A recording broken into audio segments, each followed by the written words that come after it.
Hello and welcome from me, Jenny Devitt, to the BV podcast for the month of June, and a small selection of stories from our favourite West Country county, Dorset.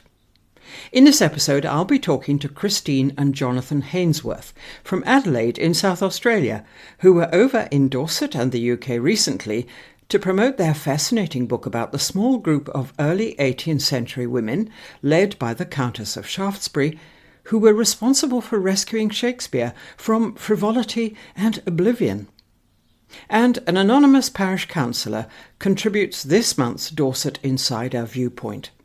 And Sturminster Newton musician and resident Richard Nye talks to our editor Laura Hitchcock about being appointed composer in residence for Mere and the special composition he was commissioned to write about the church tower there. First, though, we'll hear from our editor, Laura. There is a new cat in the Hitchcock household. It has taken us a long time to get here. After we lost Pog, we weren't sure we could do it again. We live almost on a bend of a B road that likes to pretend it's an A road at rush hour, and on the other side, open fields. The siren call of hunting grounds. We couldn't risk it. I did imagine we might get an elderly retiree who'll potter from sunbeam to lap, but the daughter, who took many, many months to rebuild herself after losing her heart cat, couldn't face falling in love with another cat that she might lose again in a year or two. Also, no black cats, because we've had two already, and no tuxedos. Caution is just irrational. And the cat obviously needed to be not too old, but old enough to have road sense, but not, old. Picky? Us? After months of rejecting hundreds of rescue cats and feeling like the actual worst humans in the world, there he was, Bentley. He's 7 years old and found abandoned with infected teeth. Last known address, near a dual carriageway. Missing 4 teeth, dribbles when he purrs, and he desperately needs a safe place to become unafraid again. So daughter and I drove to Bath just to look. Courtney rolled his eyes and reminded me to pick up a litter tray on the way home. Bentley spent most of the first few weeks under the daughter's bed, on it when she's in it. He does not like shoes, or people, or stairs, or being downstairs, or the office upstairs, or being carried, or touched really, or breakfast being late. He does like dreamies and licky licks, and the daughter. He's now started venturing out, bustling through the house like an anxious middle manager with a clipboard. We ache to scoop up his big, chunky, frightened body with its boxer glove paws, but for now, the smallest of strokes is what he manages, unless you're the daughter, obviously. Somebody, somewhere, has hurt him. So we wait. We let him come to us. And that's absolutely okay, however long it takes. At the recent and very successful Sturminster Newton Literary Festival, 2 of the authors had come a long way, all the way from the city of Adelaide in South Australia, in fact. Talking at the festival wasn't the only reason Christine and Jonathan Haynesworth were visiting the UK. They were over here not only to promote their new book, but also to visit some of the places that figure in it and meet the descendants of at least one of the main characters in the book. The Shakespeare Ladies Club, The Forgotten Women Who Rescued the Bawdy Bard, is the title of their book. Christine and Jonathan had returned to Adelaide when I spoke to them, and I said that it seems amazing that Shakespeare could ever have been relegated to the status of a minor poet and playwright, as happened in the late 17th and early 18th century. Well, it was that he was seen for what he had been, and that is a successful playwright, poet, of the Elizabethan and Jacobean eras. Everybody knew that he was probably the most commercially successful playwright there had ever been. But, like anything, tastes change, audiences change, and so his stuff was seen as inevitably too crude because he had to appeal to such a the so-called lower class audience. So not only had he fallen into disfavour, or his plays, it was that by the time of the Restoration from 1660 to the 1730s, his plays were just rewritten to make them more acceptable to middle class and upper class tastes and sensibilities.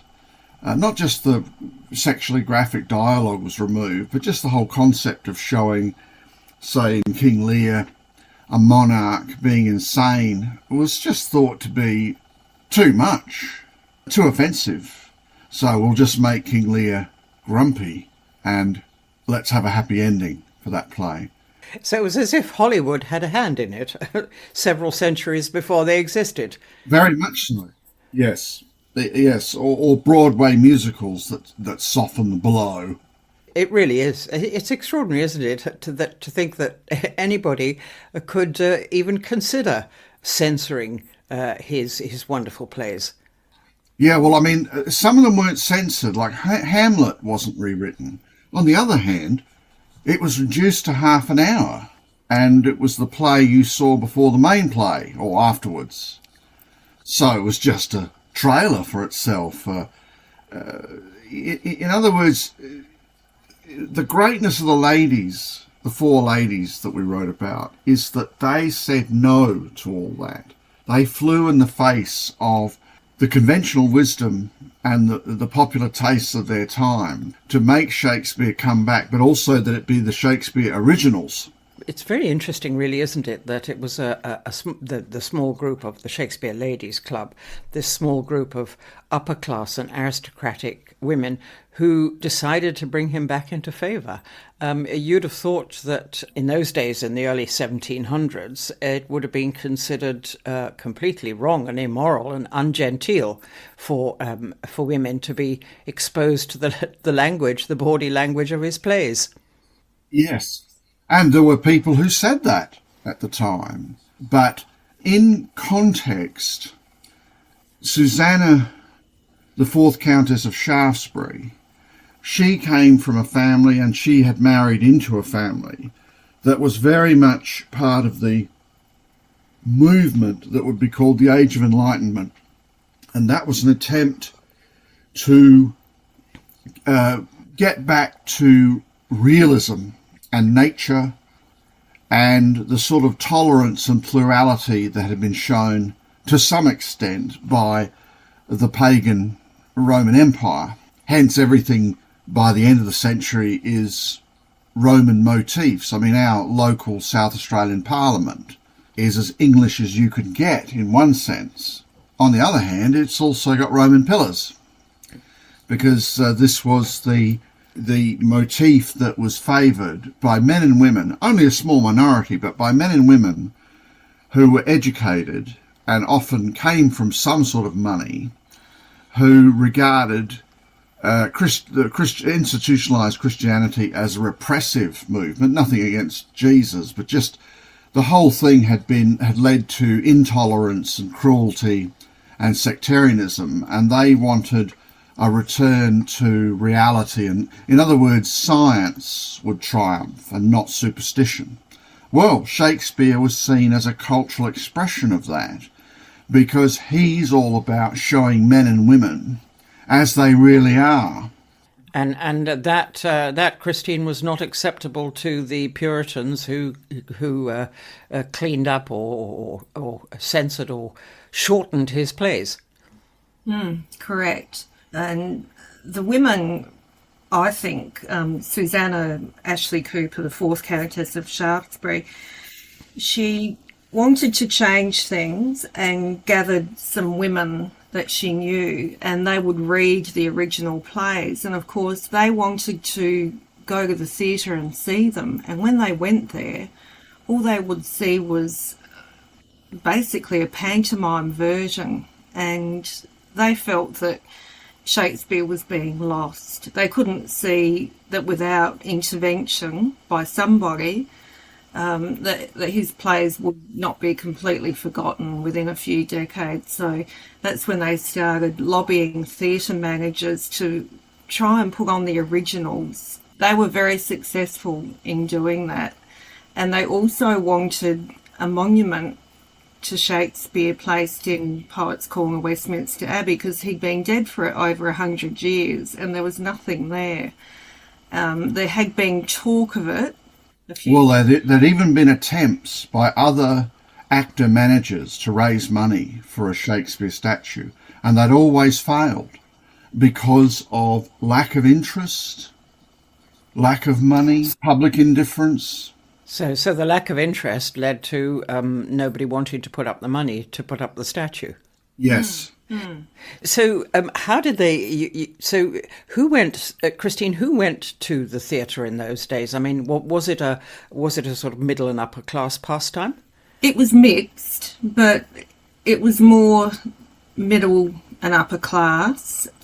A lot of men went, and there was a lot of trouble at the theatre. A lot of men were really badly behaved, and the actresses had problems because the men were allowed to go backstage and watch them dress, for example, and they would sit in the audience and hurl abuse or remarks or objects onto the stage. It was unruly and dangerous.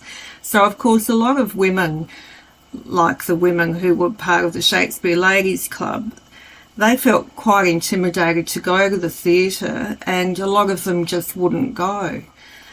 That was another part of the campaign that the women undertook, because they wanted this behaviour cleaned up, and they actually knew. The ladies would sit on the stage, which was not unusual for someone to sit on the stage. In those days of the 1730s, often it was aristocrats who would lobby for some sort of theatrical event.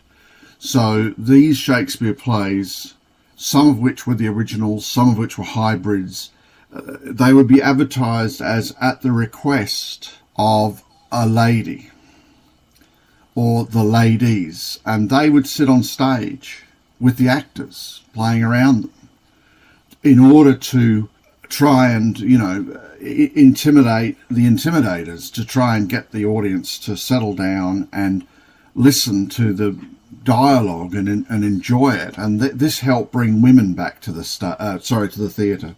That's very interesting. So that the presence of the women sitting on the stage meant that the unruly men in the audience had to behave themselves.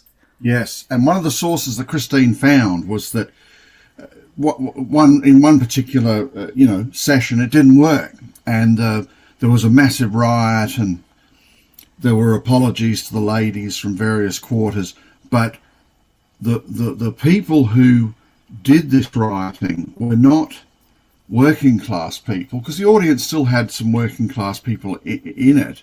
It was by upper class louts with too much drink and too much money.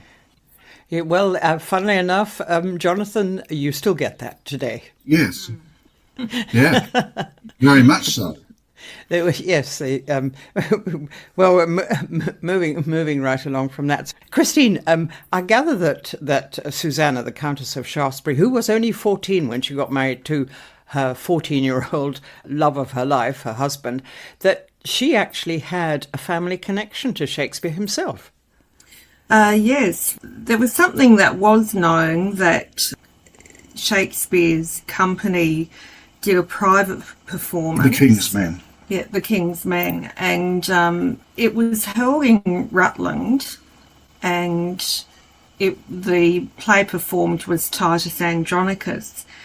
So this was known, but what wasn't sort of tied to that was that at that home in 1710, Susanna Noel, as she was born there, and that was the home of the Earl of Gainsborough, and is to this day.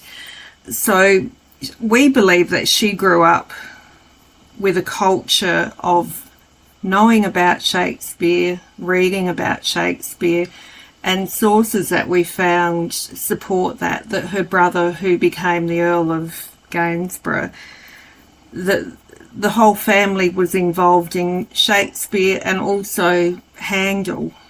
So they were a very educated and artistic family.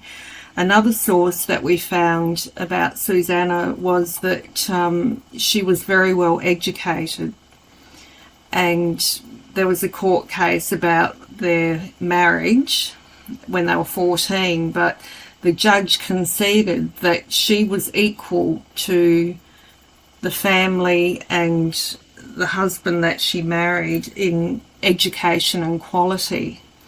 So she was a very smart woman. So unusual recognition for the time. Yes. More usual recognition is that she was also considered a celebrity beauty. Ah, that probably helped, didn't it? Yes.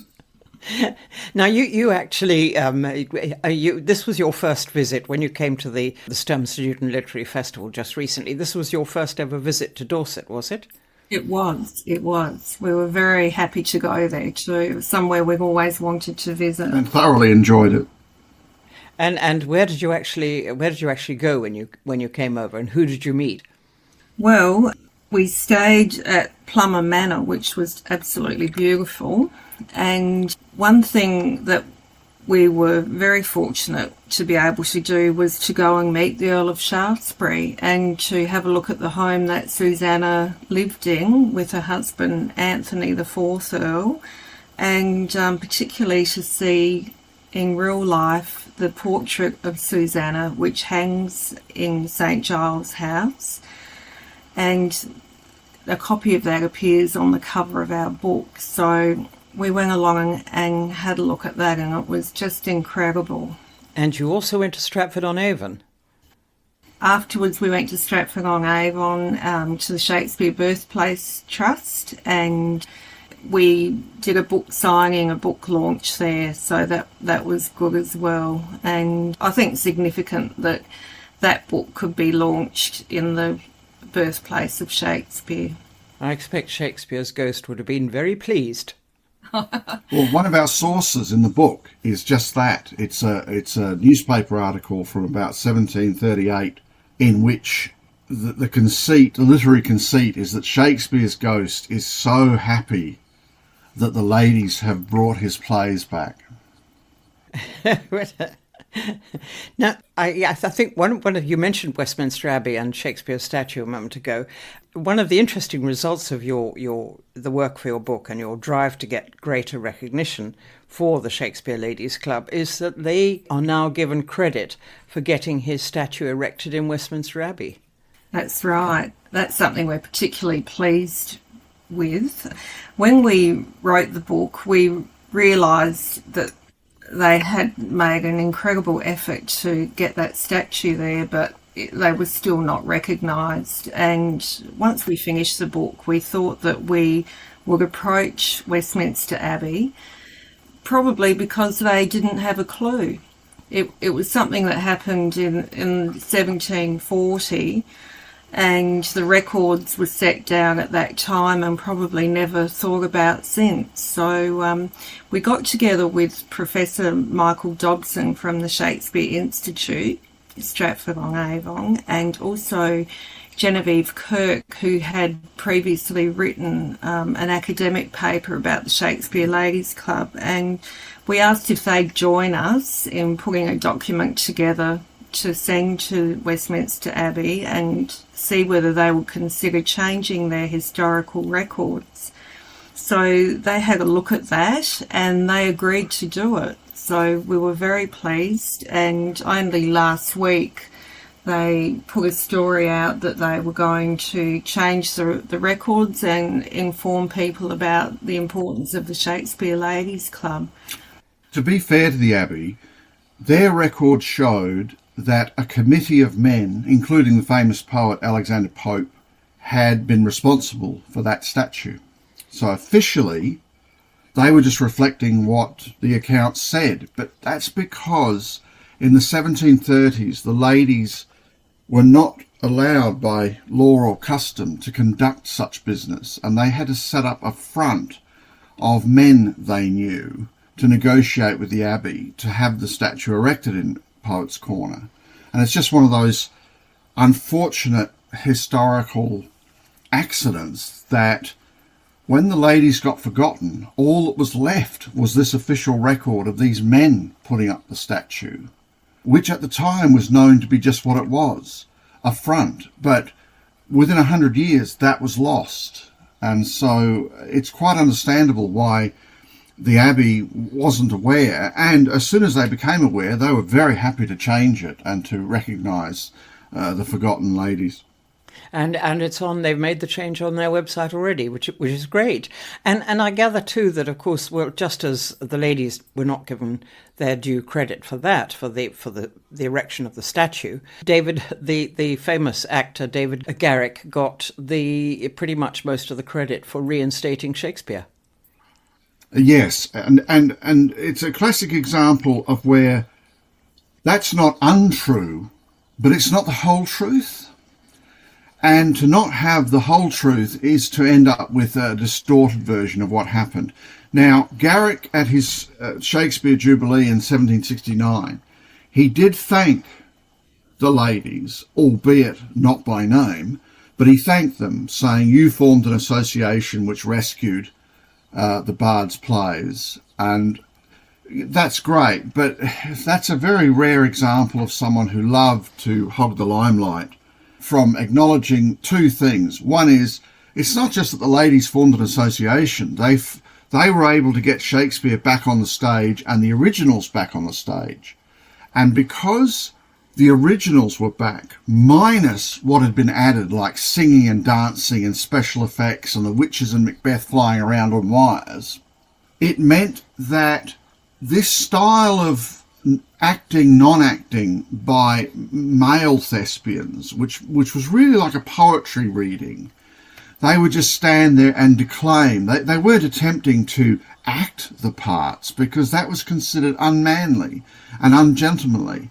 Women on the stage, which had arrived in 1660 with the return of King Charles II, they did very realistic acting and were very acclaimed for it, but men were not expected to do the same. But because the ladies brought back so many of Shakespeare's plays that really didn't work with that kind of non-acting by the men, it was Garrick in 1741 who took, and it was a gamble, he took the step of imitating actresses by acting in a realistic manner, as the plays would have been acted in Shakespeare's time in the Globe. And it was a sensation. And so within a couple of decades, he's just about the most acclaimed and famous person in Britain. And when he died, he received a state funeral.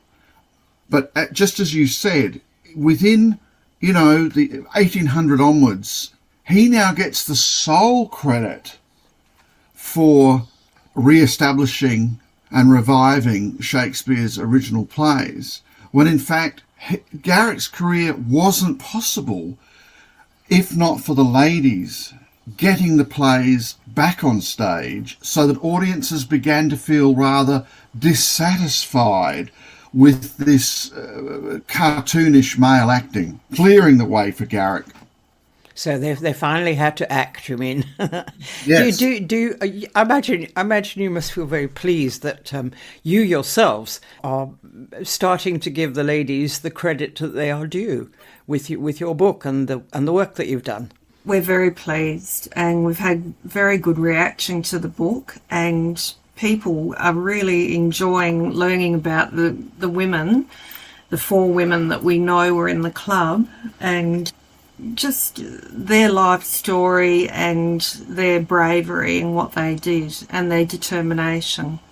And finally, I gather, Christine, that you were a childhood fan of Enid Blyton. So I was wondering whether you went to visit the village of Sturton Cornwall, where she used to live. No, we didn't have enough time to do that, unfortunately, but it was lovely to see a lot of thatched roofs, a lot of thatched cottages, which are always a feature of her books. So a good trip for both of you, all in all, a successful and good trip to Dorset.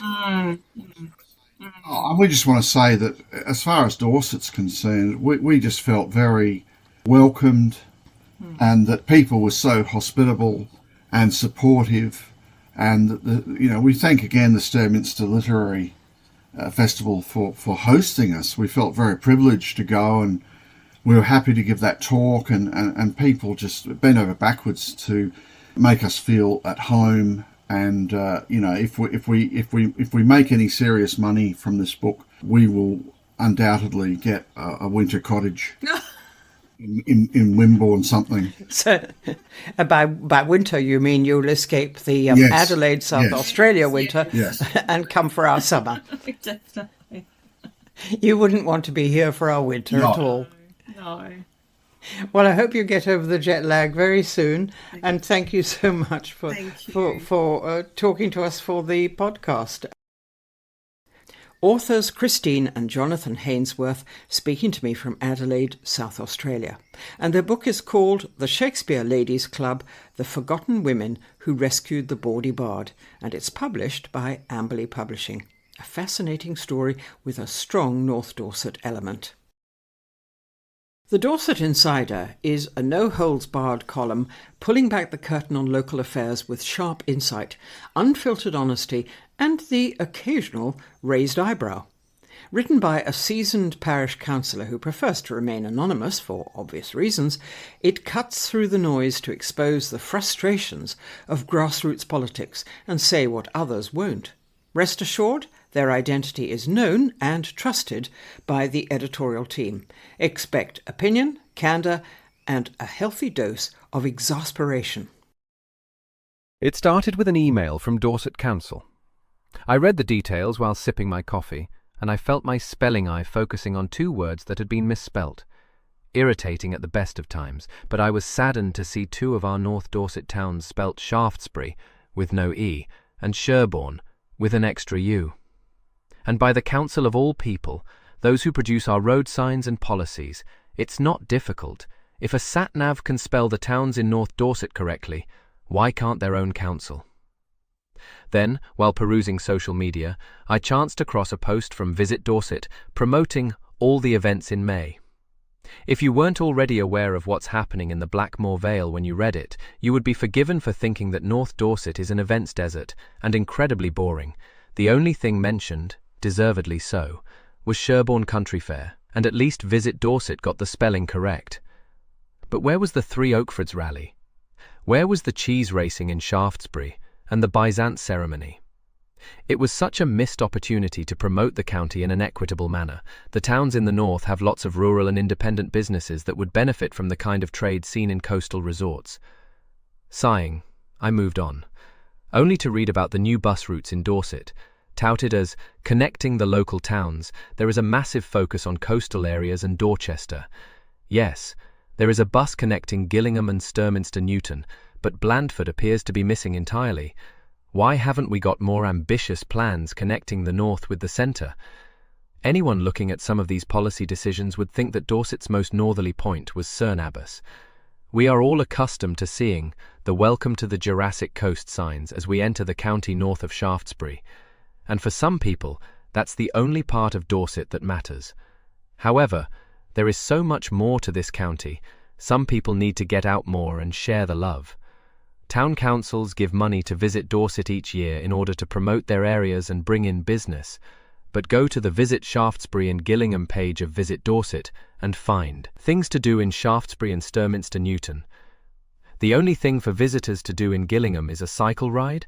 While none of us want to experience the likes of Canford Bottom on a weekend in July, so many of North Dorset's rural villages would benefit from extra visitors enjoying the local walking and subsequent food and drink stops, visiting vineyards, stocking up on goodies from farm shops, and exploring niche museums. Many of our local attractions are run by volunteers and exist on a shoestring budget. A few more visitors would make a big difference to Shillingstone Station, the Blandford Fashion Museum, Gold Hill Museum, the dark skies of Cranbourne Chase, and more. If you read Visit Dorset's list of things to do on a bank holiday though, everything appears focused on Durdle Door and Weymouth. What we really need is a sign off the A303 that says Welcome to the Blackmore Vale instead of directing everyone straight through to the coast. If people think there's something worth stopping for, maybe they'll actually stop. With North Dorset's villages now firmly in Dorset Council's sights as part of its local plan for housing, it really would be a good opportunity for some people from the council to get out and about, familiarise themselves with the road signs, the names and spelling of the towns, and actually experience the dearth of infrastructure. In that way, not only would they view this unspoilt corner of Dorset and see what a magnificent part of the world we live in, but a drive on our country roads in winter might convince them that more infrastructure is actually needed to support all those new houses. I met a councillor from the coastal regions recently who was extremely keen to leave North Dorset in daylight. He was terrified of ending up in a pothole, or worse still, experiencing driving with the lack of streetlights. I so enjoyed keeping him talking as the light faded. We also need local jobs to support all these new builds, and tourism would be a simple way of creating rural employment. North Dorset has a huge foodie scene with an enviable focus on provenance. Dorset's not just about upmarket Jurassic Coast restaurants. We have amazing cheese producers, fantastic pubs, and some of the best butchers and growers around. All of that needs a fairer share of focus when it comes to tourism development if North Dorset is to truly thrive, especially in the current climate. So, Dorset Council, take a detour from the Jurassic Coast and come inland. The Blackmore Vale may not have cliffs and seagulls, but it's still part of Dorset. And unless Dorset Council starts planning for its specific rural needs, it risks leaving half of Dorset behind.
An excerpt from a rather special composition in praise of a church tower. The Church of St Michael the Archangel in Mere has one of the tallest towers in Wiltshire, and in 2023 a Heritage Lottery Fund gave the Friends of St Michael's the extra money needed to restore the tower and to launch their Tower Stories project. Sturminster Newton resident Richard Nye was appointed composer-in-residence and commissioned to write a special work. It's called Windlestan, which is the Old English for a tower with a winding staircase. It became effectively an anthem for Mere. Richard told Laura Hitchcock more about what his commission involved. What was clear is they wanted something that would last and that people could have access to. So that stayed the same. So that was always very much in my mind as I went through. I know you've said there was a moment when you went up on Castle Hill in Mere. Can you tell me about that? What happened? The first time I went up on Castle Hill, for those people who don't know, it overlooks Mere, but then you see right into Dorset. And so you have these incredible views. And it's a place where this castle very clearly once stood. And it must have been quite a substantial piece of hardware up there. As the only way I could describe it. And I think because the weather was so nice, the sun was shining, and you just had this view across the town. And it's hard to put into words. I just engaged with the whole process, I think. For the first time, seeing everything in front of you, you think, okay. And with the church tower there, which is quite a substantial building, it's quite remarkable when you're inside it. All of it just started to make sense. And I'd been playing around with a tune when I first went on my interview day. That first impression was sort of, I had this idea of sort of pseudo folk tune idea. And when I was up on Castle Hill, I just imagined, it must have been that visiting musicians would have gone up there, people coming through would have gone up to the tower, up to the castle, and actually sat there and played. People might have listened. There must have been some form of music making and entertainment there. And that pseudo folk tune started to really kind of embed itself in my head. Absolutely. One of the things I love about the piece, actually, is the way it starts off almost like a medieval folk tune, but then it builds, and you hear the bells chiming and coming in, and it continues almost like the passage of the history through the tower, and it carries on forwards. It's really effective.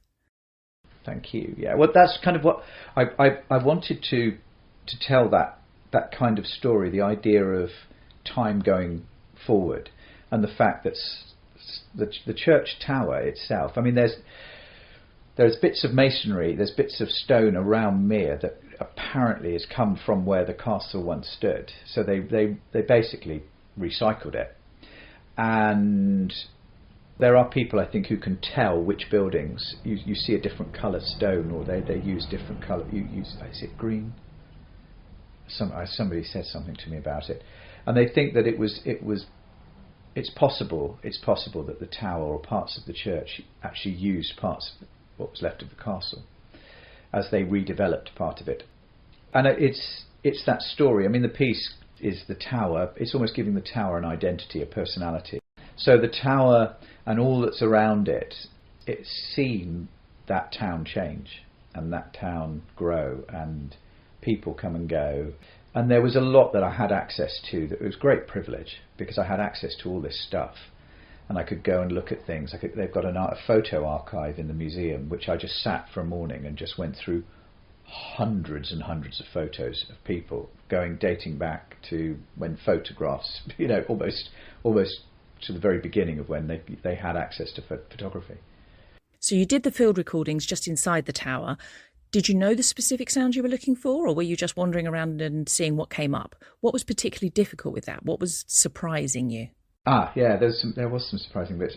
I had a plan, sort of. You kind of I'd already been up the tower several times. I actually had my lunch up there once.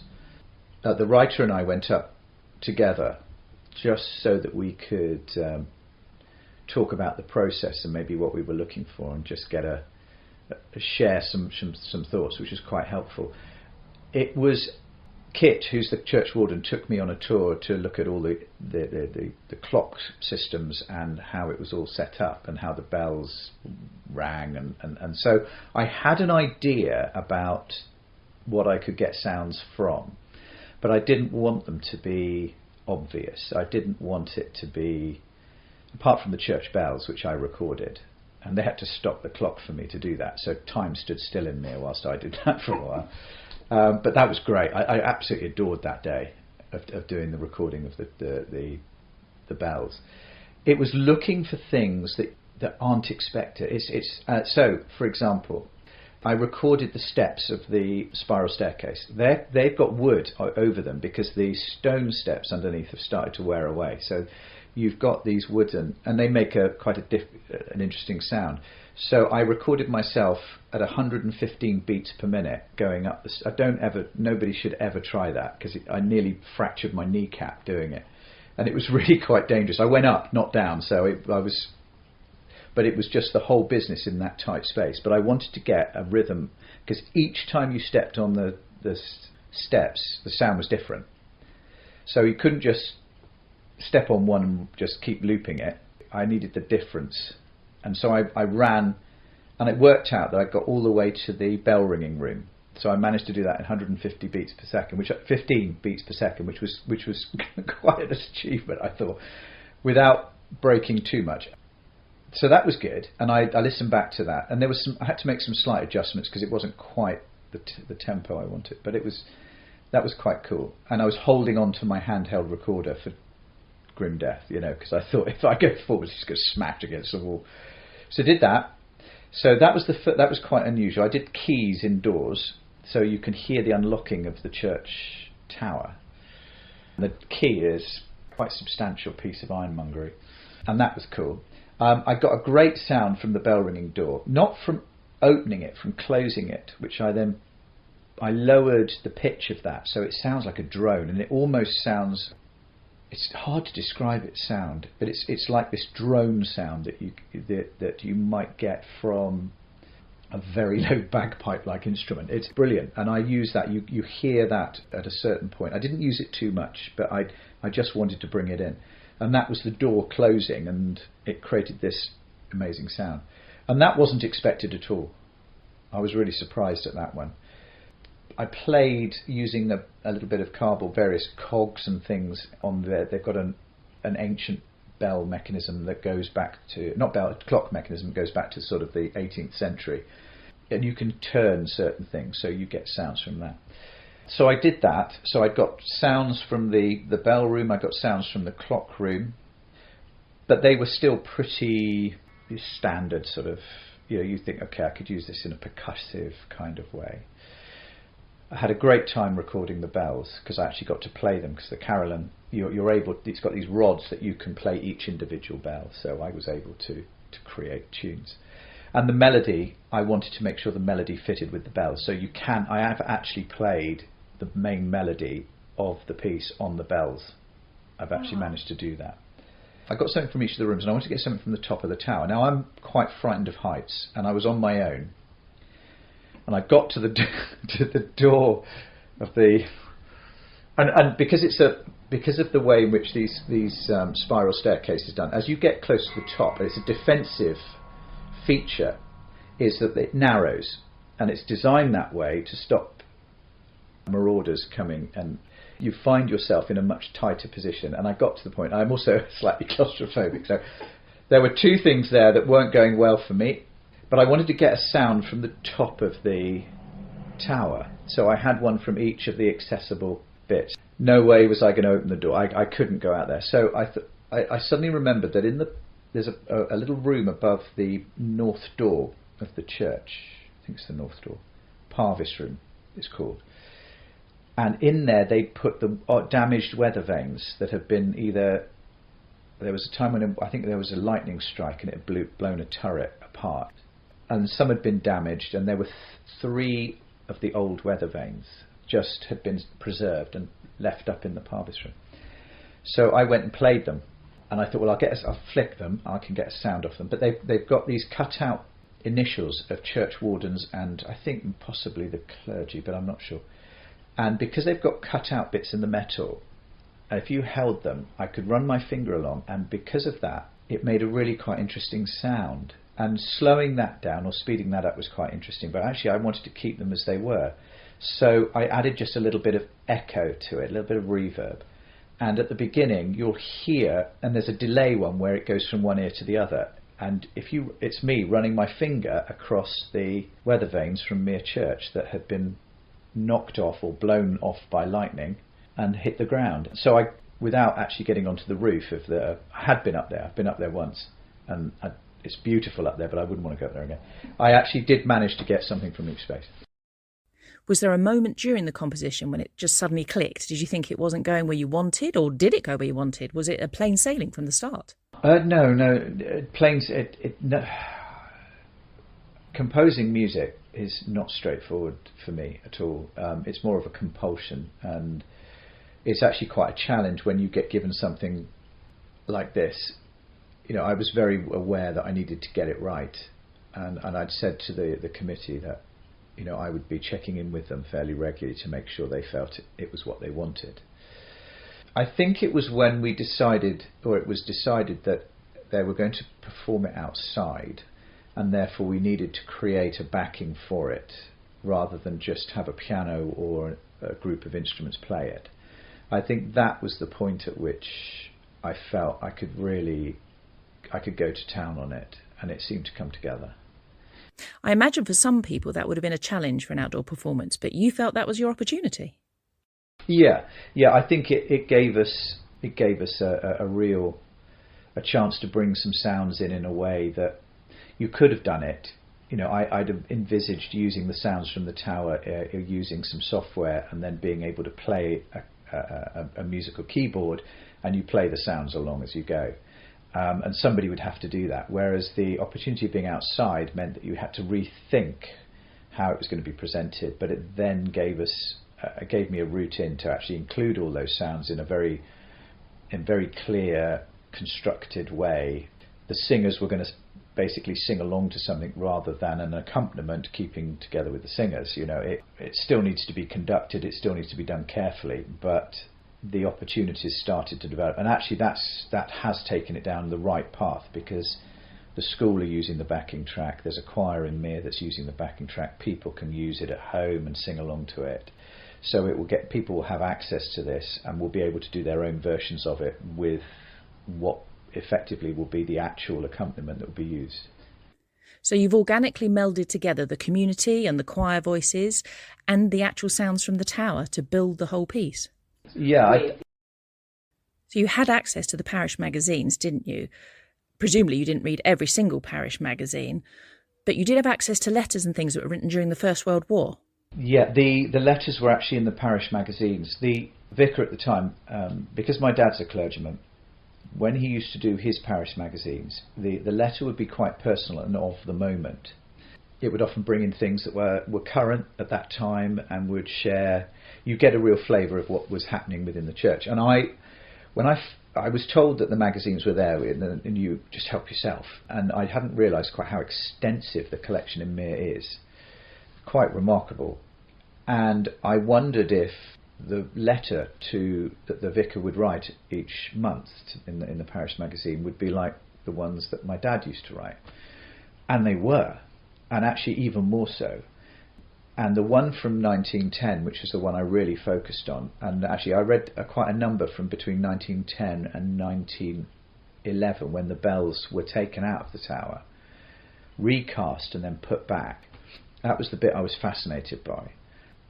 They were just fabulous, because there was a lovely moment there where the vicar was thanking people for he'd clearly done it in church. He'd stood up and thanked them for their contributions, and the people of Mere had given money to try and fund this rather extensive recasting of the bells. It wouldn't have been cheap at all, and everybody was doing it. You know, they were desperate to make sure that it was done properly.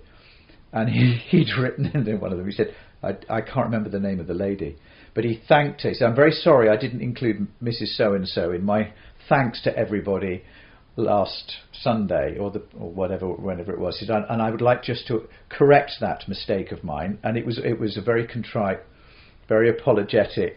And I just had this image of the poor vicar being harassed by this individual. You didn't thank me. You did. I've given you whatever she gave. But he made sure he made amends and I'm sure she felt placated or whatever, or felt she'd had the apology she wanted. But it was extensive. It was almost, she had several lines to herself, and you got an insight. I did go on a bit further. I mean, the First World War bits were actually quite I just felt sucked into 1914 and 1915, and I did read a lot of the letters from the First World War, from the vicar, and you saw it unfold a bit, and it was quite an experience, because they were written so well that you was brought into that time. And I was up there. I didn't realise how long I'd been up there reading it. It was very peculiar feeling. And because obviously you're writing from the perspective of the Tower, did all that human history, the very emotional human side of the life in the Tower, did that play into your composition? Yeah, a little bit. I think there's a bit in the piece where there's a soloist that comes. I've given the option of a soloist to come in. The school are actually doing this. They've got a solo, and I think that the lone voice. I think that was the idea of that came from some of the emotional bits from reading those letters, and the idea that there must have been one or two. I should think being away from home, being a place like Mere, it's nestled in under Castle Hill. It has a character of its own, and if you were actually taken away from that place and put into a battlefield far away from your home, how an individual might have felt. And the solo line where halfway through, that's voice. And I think they sing, if I remember right, I'll have a quick peek at that. I think they actually refer back to the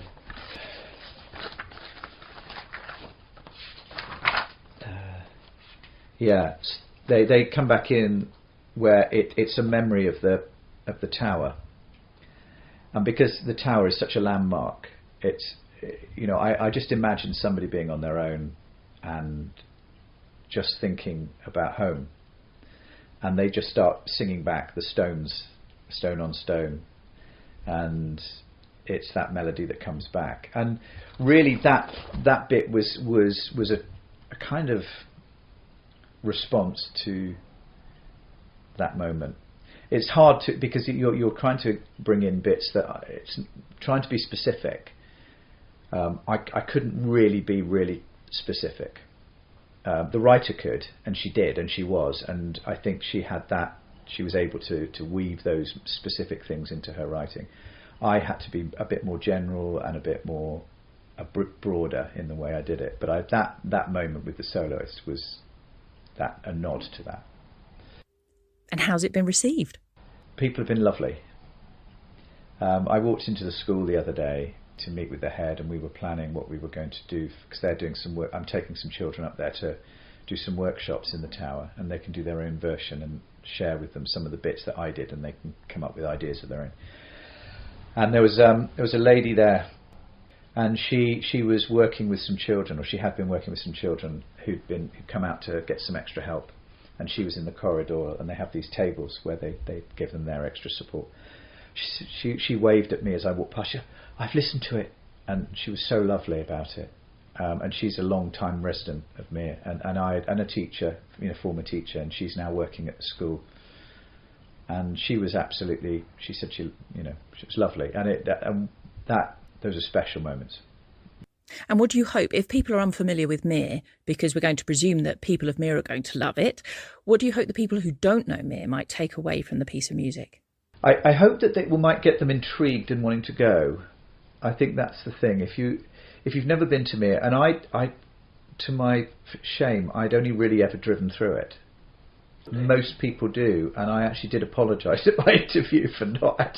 But in many ways, it actually helped me, because the impact of the town when I first went there had such a profound impact, and it was so important that I actually. Those first moments, I came back regardless of whether I got I didn't even know I'd got the job. I started just putting little notes onto manuscript paper that came to my head just from being there. And some of those I use later. So it was quite an important moment.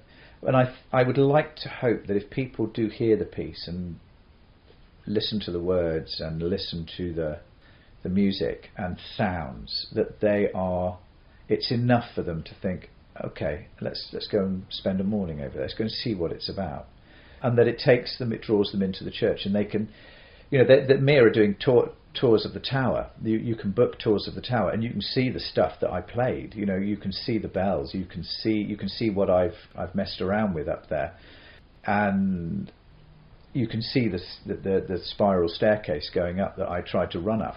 You know, and I would hope that people might be intrigued to just find out for themselves. That was kind of my thinking, including the sounds in that way. That was what I was trying to do. And if you'd like to know more, then have a look at thetowerstories.co.uk. And Laura was talking to Mere Composer-in-Residence, Richard Nye.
And that's all from me, Jenny Devitt, and the BV podcast for the month of June 2025.